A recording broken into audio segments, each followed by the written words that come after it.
Hello friends, ये देखिए मैंने अपनी वीडियो में बताया ही था कि मैं अब आगरा जा रही हूँ मैं मेरे पापा को देखने के लिए, क्योंकि मेरे पापा की तबीयत ख़राब हो चुकी थी। इसीलिए और ये देखिए मैं आगरा पहुँच गई और आगरा के स्टेशन पे हम लोग कुछ 10:30 बजे के आसपास हमारी ट्रेन वहाँ पहुँच गई थी आगरा से।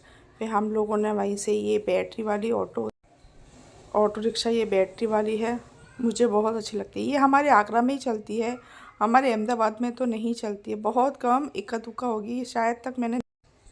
मेरा बेटा बोला नहीं मम्मा मैं इसी में ही बैठूंगा। मैं कहा ठीक है, पास में ही घर है हमारा स्टेशन से। हमारा घर नज़दीक में ही है, ज़्यादा दूर नहीं है, मुश्किल से एक 5 मिनट का रास्ता है। मेरे पापा इधर ही जो आगरा कैंट है वहाँ मेरे पापा जॉब करते थे, वहाँ रेलवे में नौकरी थी। अब मेरे पापा रिटायर हो गए हैं, जो अब घर पे रहते हैं। पास में ही हमारे रेलवे स्टेशन। और हम घर पे आते ही फिर हम लोग फ्रेश होके मैं अपने पापा को मिलने चली गई थी। ये देखिए मेरे पापा हैं जो हॉस्पिटल में एडमिट है, उनको बहुत प्रॉब्लम हो गई है। ये मेरी छोटी वाली सिस्टर है और मेरे हस्बैंड और मेरे बेटा, हम लोग यहाँ आए। हम तीनों सिस्टर है, ये बीच वाली बड़ी है, मैं बीच की हूँ और वो सबसे पीछे बैठी है, वो सबसे छोटी वाली सिस्टर है। और ये है ना चाय बेचने वाला, चाय यानी बेचने वाला नहीं, चाय वाला आ गया था। जो पापा ने बोला नहीं चाय पी लो चलो तुम लोग, पापा ने बोला नहीं पापा रहने दो रहने दो। पापा ने बोला नहीं बहुत टेस्टी चाय है, चाय पी लो। मैंने कहा ठीक है। तो वो कुल्हड़ वाली चाय थी जो हमको बहुत अच्छी लगी। तो पापा उठ के बैठे हो गए, लाओ लाओ पैसे मैं दे देता हूँ चाय। हमने बोला पापा क्यों टेंशन ले रहे हो, हम दे देंगे पैसे, आप रहने दो, आप आराम करो। पापा फिर भी उठ के बैठ गए, पापा नहीं माने, पैसे निकालने लगे। हमने पापा से बहुत मैं वीडियो शूट कर रही थी, ये पापा देखो फ़ोन पे बातें कर रहे हैं। काफ़ी लोगों के फ़ोन आते रहते, पूछते रहते हैं कैसे कैसे कैसे तबीयत है पापा की, मेरे ससुर जी के, सबके फ़ोन आते रहते लगातार।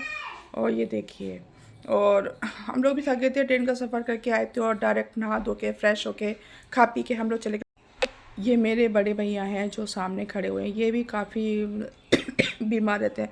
मैं भी आगरा से आई हूँ, मेरा गला वला ख़राब हो गया, तबीयत ठीक नहीं है।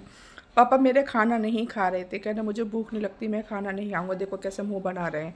लेकिन मेरे हस्बैंड खड़े हो गए, मेरे हस्बैंड खड़े हो गए और ये देखिए पापा को खाना खिलाने लगे कि पापा खाना खाओ, कि नहीं नहीं खाऊंगा। तो मेरे हस्बैंड ने खुद अपने हाथ से उनको एक बाइट खिलाया। खाना ही नहीं खाते, अब खाएंगे नहीं तो ठीक कैसे जल्दी होके घर पर आएंगे। तो मेरे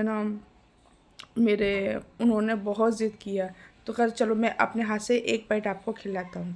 तो पापा ने खा लिया, चलो ठीक है। उसके बाद में मेरी फिर एक बड़ी दीदी हैं देखो अब नहीं खाऊंगा, बस हमने बोला नहीं पापा आप भेदभाव मत करो, सब खाना खिलाएंगे आपको। पापा बोले नहीं नहीं नहीं नहीं। तो फिर है ना, फिर दीदी भी पहुंच गए।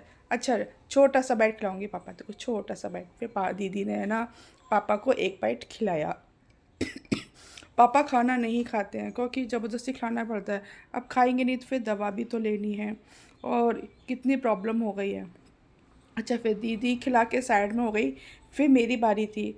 फिर मैं भी चली गई पापा को खाना खिलाने। मैंने कहा पापा ज़्यादा नहीं, मैं छोटा सा बाइट खिलाऊंगी आपको, कि ठीक है। ऐसे हमने पापा को, फिर मेरे बाद में मेरी छोटी वाली सिस्टर है, फिर उसने खिलाया। ऐसे धीरे धीरे हमने पापा का खाना सारा फिनिश करवाया, जो बच जाता हम लोगों ने मिल बांट के वो भी फिनिश कर दिया था। और देखिए आपको मेरी वीडियो अच्छी लगी तो प्लीज़ लाइक और सब्सक्राइब, और मेरे पापा के लिए प्रे करना, मेरे पापा जल्दी से अच्छे हो जाए, बस आपसे यही